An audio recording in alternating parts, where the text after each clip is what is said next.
Upcoming technology की series में HBR के 10 बेस्ट मस्ट रीड आर्टिकल्स में हम आज हब इकोनॉमी वाले आर्टिकल को डिस्कस करेंगे। ब्लॉकचेन वाले आर्टिकल में हमें याद होगा कि हमने TCP IP और इंटरनेट की बात करी थी। हम उसके कोरिलेट करते हुए या इंडिपेंडेंटली भी समझ सकते हैं कि जब से इंटरनेट आया है एक अलग लेवल के नए एंटरप्राइजेस क्रिएट हुए हैं जिन्होंने बहुत बड़ी वैल्यू क्रिएट करी है, नया कंज्यूमर बेस और बड़ी एम्पायर्स क्रिएट करी। और यहीं से बात स्टार्ट होती है हब इकोनॉमी की, कि ग्लोबल इकोनॉमी एक कुछ डिजिटल सुपर पावर्स के हाथ में जाती दिख रही है, जिसमें जो जीतता है, जो विनर है, वो लगभग सारा सेंट्रल पोजीशन ही नहीं ऑक्यूपाई करता, वो एक डिस्प्रपोर्शनेट शेयर ले लेता है उस फील्ड का। हालांकि ये यूजर्स के लिए वैल्यू क्रिएट करते हैं, लेकिन ये कंपनीज क्योंकि इतने बड़े लेवल पे जा चुकी हैं कि ये economic future, collective economic future shape करने की कैपेसिटी रखते हैं।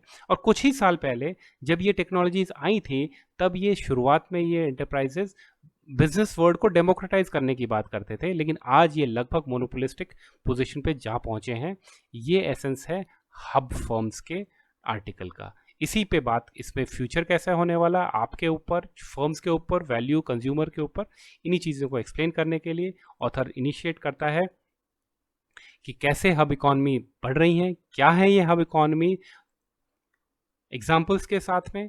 फिर डिस्पैरिटी के बारे में बात करिए और कहा है कि ये ट्रेंड्स रिवर्स होने वाले नहीं है, ये रहेंगे और बढ़ेंगे। इंपॉर्टेंट बात ये है कि सारी हब नहीं बनेंगे या ना ही बन पाएंगे, लेकिन जो भी हब बनेंगे वो, और जो नहीं बन पाएंगे, जो सर्वाइव करेंगे, उनके लिए क्या क्या किस किस दिशा में फ्यूचर हो सकता है। इस प्रिकर्सर के बाद में ऑथर एक्सप्लेन करता है कि क्यों हब इकोनॉमी बढ़ने वाली है। उसको एक्सप्लेन करने के लिए ऑथर ने 3 प्रिंसिपल्स की बात करी है कि ये 3 प्रिंसिपल्स हैं जिनके कारण एक्सप्लेन स्ट्रॉन्ग रीजंस हैं कि हब इकोनॉमी बढ़ेगी। और ये प्रिंसिपल डिजिटाइजेशन और नेटवर्क थियरी पे बेस्ड है। इनको हम डिटेल में डिस्कस करेंगे। फिर ऑथर ने बात कही है कि हब इकोनॉमी बहुत बड़े लेवल पे बढ़ने वाली है और सबसे बड़े 3 contender health care, industrial products, agriculture, ये 3 सेक्टर है जहां पे हब, ये डिजिटल प्लेटफॉर्म बहुत बड़े लेवल पे बढ़ने वाले हैं।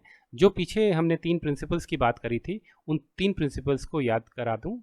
3 प्रिंसिपल्स को डिजिटल डोमिनो इफेक्ट कहा है ऑथर ने, और उसी डिजिटल डोमिनो इफेक्ट को यहाँ पे बात करी है कि ऑटोमोबाइल सेक्टर में इस डिजिटल डोमिनो इफेक्ट की को एक्सप्लेन करने के लिए बताया कि यूएस में कितने मिलियन जॉब्स क्रिएट कर रही है जो ऑटोमोबाइल सेक्टर, जितने ट्रिलियन डॉलर्स की ईयरली सेल्स हैं, उसके बड़े बड़े ऑपरेटर्स भी, जनरल मोटर्स और इस टाइप के बड़े बड़े ऑपरेटर्स भी, वो भी आज चिंतित हैं, कंसर्न है, और उनका फ्यूचर भी सिमट के रह गया है कि फ्यूचर में automobile industry in limited players पे आज भी दिख रहा है कि लिमिटेड, एंड्रॉयड, एप्पल और ओपन कार, जिनमें से 2 तो ऑलरेडी बड़े हब है।